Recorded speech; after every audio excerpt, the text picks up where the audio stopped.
دوستو، امید ہے آپ سب خیریت سے ہوں گے۔ حضرت عباس رضی اللہ عنہ ایک واقعہ بیان کرتے ہیں، فرماتے ہیں ایک روز میں مسجد حرام میں تھا کہ ابو جہل وہاں آیا اور بولا، میں خدا کی قسم کھا کے کہتا ہوں اگر میں محمد کو سجدہ کرتے ہوئے دیکھ لوں تو میں ان کی گردن مار دوں گا۔ حضرت عباس رضی اللہ عنہ فرماتے ہیں یہ سن کر میں فوراً نبی کریم صلی اللہ علیہ وسلم کی طرف گیا اور آپ کو بتایا کہ ابو جہل یہ کہہ رہے ہیں۔ نبی کریم صلی اللہ علیہ وسلم یہ سن کر غصے کی حالت میں باہر نکلے اور تیز تیز چلتے مسجد حرام میں داخل ہوئے، یہاں تک کہ گزرتے وقت آپ کو دیوار کی رگڑ لگ گئی۔ اس وقت آپ سورۃ اللہ کی آیت پڑھ رہے تھے۔ ترجمہ، اے پیغمبر آپ اپنے رب کا نام لیں، قرآن پڑھ لیں، وہ جس نے مخلوق کو پیدا کیا، جس نے انہیں خون کے لوٹھے سے پیدا کیا۔ تلاوت کرتے ہوئے آپ اس سورت کی آیت 6 تک پہنچ گئے۔ ترجمہ، سچ مچ بے شک کافر آدمی حد سے نکل جاتا ہے، یہاں تک کہ آپ نے سورت کا آخری حصہ پڑھا جہاں سجدے کی آیت ہے اور اس کے ساتھ آپ سجدے میں گر گئے۔ اس وقت کسی نے ابو جہل سے کہا، ابو جہل یہ محمد سجدے میں پڑا ہے۔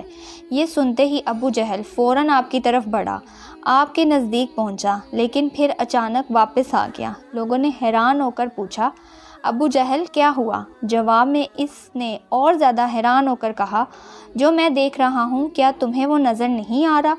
اس کی بات سن کر لوگ اور زیادہ حیران ہوئے اور بولے، تمہیں کیا نظر آ رہا ہے ابو جہل؟ اس پر ابو جہل نے کہا، مجھے اپنے اور ان کے درمیان آگ کی ایک خندق نظر آ رہی ہے۔ اس طرح ایک دن ابو جہل نے کہا، جیسا کہ تم دیکھ رہے ہو محمد تمہارے دین میں عیب ڈال رہا ہے، تمہارے معبود کو برا کہہ رہا ہے، تمہاری عقلوں کو خراب بتا رہا ہے اور تمہارے باپ دادا کو گالیاں دے رہا ہے۔ اس لیے میں خدا کے سامنے عہد کرتا ہوں کل میں محمد کے لیے اتنا بڑا پتھر لے کر بیٹھوں گا جس کا بوجھ وہ برداشت نہیں کر سکیں گے۔ جو ہی وہ سجدے میں جائیں گے میں وہ پتھر ان کے سر پر دے ماروں گا۔ اس کے بعد تم لوگوں کو اختیار ہے، چاہو تو اس معاملے میں میری مدد کرنا اور مجھے پناہ دینا، چاہو تو مجھے دشمن کے حوالے کر دینا، پھر وہ میرا جو حشر کریں۔ یہ سن کر قریش نے کہا، اللہ کی قسم ہم تمہیں کسی قیمت پر دغا نہیں دیں گے، اس لیے جو تم کرنا چاہتے ہو اطمینان سے کرو۔ دوسرے دن ابو جہل اپنے پروگرام کے مطابق ایک بھاری پتھر اٹھائے لگا نبی کریم صلی اللہ علیہ وسلم کا انتظار کرنے۔ ادھر نبی کریم صلی اللہ علیہ وسلم بھی عادت کے مطابق صبح کی نماز کے بعد وہاں تشریف لائے۔ اس وقت آپ کا قبلہ بیت المقدس کی طرف تھا۔ آپ نماز کے لیے رخ نمائی اور حجر اسود کے درمیان کھڑے ہو کر کرتے تھے، کعبہ کو اپنا اور بیت المقدس کے درمیان لیا کرتے تھے۔ آپ نے آتے ہی نماز کی نیت باندھ لی۔ ادھر قریش کے لوگ اپنے اپنے گھروں میں بیٹھے انتظار کر رہے تھے کہ دیکھیں آج کیا ہوتا ہے، ابو جہل نے اپنے پروگرام میں کامیاب ہوتا ہے یا نہیں۔ پھر جو ہی آپ سجدے میں گئے، ابو جہل نے پتھر اٹھایا اور آپ کی طرف بڑھا۔ جیسے ہی وہ آپ کے نزدیک ہوا، ایک دم اس پر لذت طاری ہوگی، چہرے کا رنگ اڑ گیا، گھبراہٹ کے عالم میں وہاں سے پیچھے ہٹ آیا اور ادھر پتھر پر اس کے ہاتھ اس طرح جم گئے کہ اس نے چاہا ہاتھ اس پر سے ہٹاؤں لیکن ہٹا نہ سکا۔ قریش کے لوگ فوراً اس کے گرد جمع ہوئے اور بولے، ابو جہل کیا ہوا؟ اس نے جواب دیا، میں نے رات کو تم سے جو کہا تھا اس کو پورا کرنے کے لیے میں محمد کی طرف بڑھا، مگر جیسے ہی ان کے قریب پہنچا ایک جوان اونٹ میرے راستے میں آ گیا۔ میں نے اس جیسا زبردست اونٹ آج تک نہیں دیکھا، وہ ایک دم میری طرف بڑھا جیسے مجھے کھا جائے گا۔ جب اس واقعے کا ذکر نبی کریم صلی اللہ علیہ وسلم سے کیا گیا تو آپ نے فرمایا، وہ جبرائیل علیہ السلام تھے، اگر وہ میرے نزدیک آتا تو وہ ضرور اسے پکڑ لیتے۔ ایک روز نبی کریم صلی اللہ علیہ وسلم خانہ کعبہ میں نماز پڑھ رہے تھے کہ ابو جہل آپ کے پاس آیا اور بولا، کیا میں نے آپ کو اس سے منع نہیں کیا تھا؟ آپ جانتے ہیں میں سب سے بڑا گروہ والا ہوں۔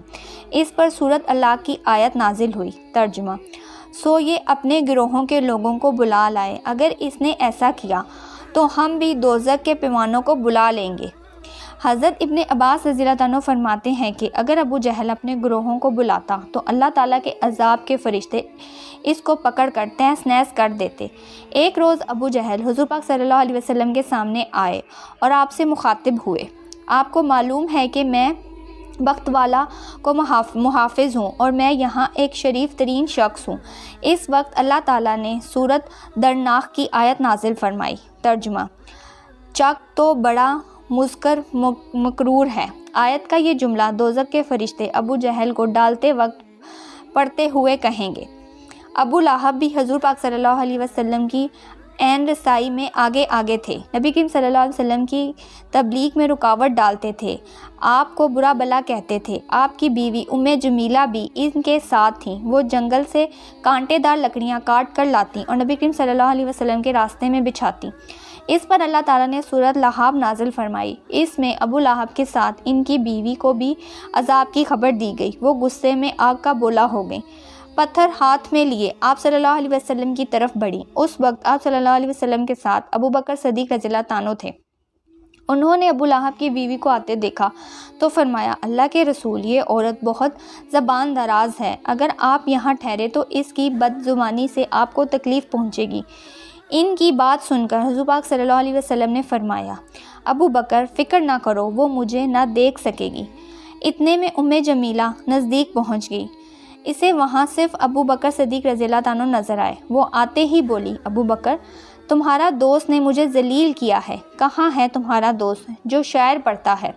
ابو بکر بولے، کیا تمہیں میرے ساتھ کوئی نظر نہیں آ رہا؟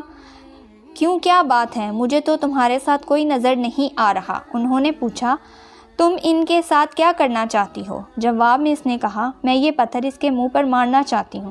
اس نے میری شان میں نزیدہ شعر کہے۔ وہ سورۃ لہب کی آیت کو شعر سمجھ رہی تھی۔ اس پر انہوں نے کہا، نہیں، اللہ کی قسم، وہ شعر نہیں ہے، وہ تو شعر کہنا جانتے ہی نہیں، نہ انہوں نے تمہیں ذلیل کیا ہے۔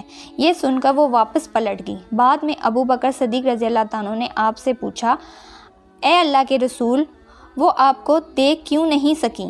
آپ نے ارشاد فرمایا، ایک فرشتے نے مجھے اپنے پروں میں چھپا لیا تھا۔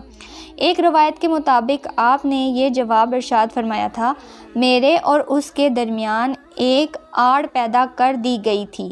ابو لہب کے ایک بیٹے کا نام عتاب تھا اور دوسرے کا نام عتیب تھا۔ اعلان نبوت سے پہلے رسول اکرم صلی اللہ علیہ وسلم نے اپنی 2 بیٹیاں حضرت رقیہ اور حضرت کلثوم رضی اللہ عنہ کا نکاح ابو لہب کے ان 2 بیٹوں کے ساتھ کر دیا تھا۔ یہ صرف نکاح ہوا تھا، ابھی رخصتی نہیں ہوئی تھی۔ اسلام کا آغاز ہوا اور سورۃ لہب نازل ہوئی، اور ابو لہب نے غصے میں آ کر اپنے بیٹوں سے کہا، اگر تم محمد کی بیٹیوں کو طلاق نہیں دو گے تو میں تمہارے چہرہ نہیں دیکھوں گا۔ چنانچہ ان دونوں نے انہیں طلاق دے دی۔ دیکھا جائے تو آپ صلی اللہ علیہ وسلم کی بیٹیوں کے لیے اس میں حکمت تھی۔